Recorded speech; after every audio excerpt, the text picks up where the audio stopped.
ঝিঙে আলু পোস্তটা বসিয়ে দিয়েছি। এই দেখো আমি পেঁয়াজ দিয়ে করছি তো আজকে, তো হালকা করে একটু পেঁয়াজটা আগে ভেজে নিয়ে তারপরে আলুটা দিলাম এবং তেল দিয়ে একটু কষাচ্ছি। এটা একটু ভালো করে কষিয়ে না নিলে না একটা কাঁচা কাঁচা গন্ধ বেরোবে পেঁয়াজের, তো ভালো করে ওই জন্য কষিয়ে নিচ্ছি। এটা শুকনো লঙ্কা ফোড়ন দিয়েছি।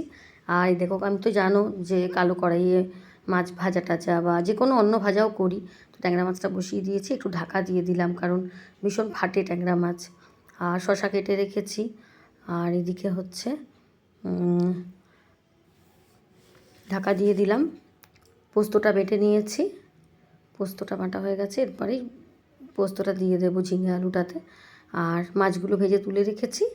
কাঁচা লঙ্কা দিলাম, কাঁচা লঙ্কা কালো জিরেও দেওয়া যায়, তো কালো জিরে আমি আজকে ছিল না বলে আর দিলাম না। কাঁচা লঙ্কাটা ভাজা ভাজা হয়ে যাওয়ার পরই বেগুনটা দিয়ে দিলাম। 3টে চেরা কাঁচা লঙ্কা দিয়েছি, এরপরে ভাজা হয়ে গেলে বেগুনটা দিয়ে দিয়েছি। কিচ্ছু না, একদম হালকা পাতলা রান্না, তো কোনো মশলা কিচ্ছু পড়ে না এটাতে।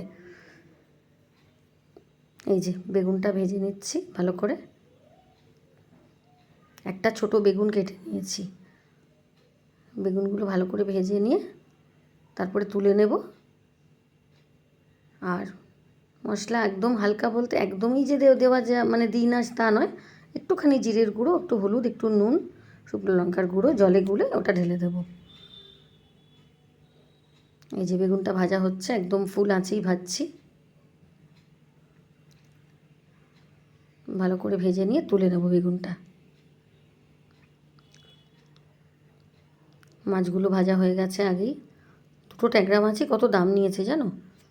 এই দেখো রান্নাটা কমপ্লিট করে ফেলেছি। শিমগুলো ভেজে নেব এবার। শিম ভাজা করব আজকে, রসুন দিয়ে শিম ভাজা করব। আর পোস্তটাও বেটে নিয়েছি, এই যে। এবার পোস্তটা দিয়ে দেবো, রান্না কমপ্লিট হয়ে যাবে।